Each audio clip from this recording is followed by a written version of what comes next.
1,700 people. At an emergency meeting of the United Nations Security Council, the Secretary-General said de-escalation is imperative.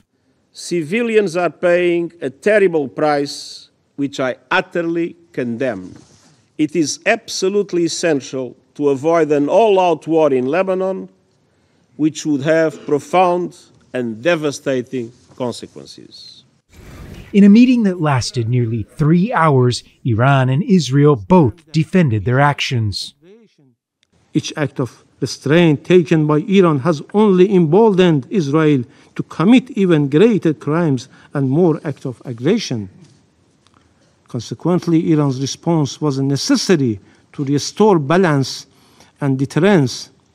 Israel must understand that each act of aggression it makes is not unpunished and will be met with consequences. The time for empty calls for de-escalation is over. How can you do that? To equate Israel, a nation simply wishing to live in peace, acting in defense of its people, with an aggressor bent on our destruction, is not just wrong. It is a grotesque and immoral distortion of reality.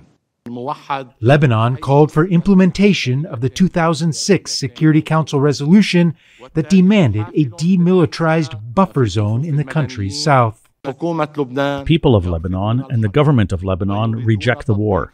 They want the implementation of Resolution 1701 with all its provisions.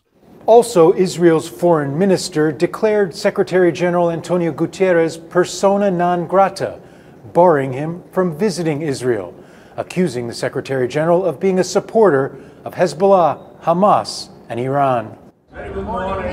The Secretary-General did not publicly respond to the ban, but his spokesperson did.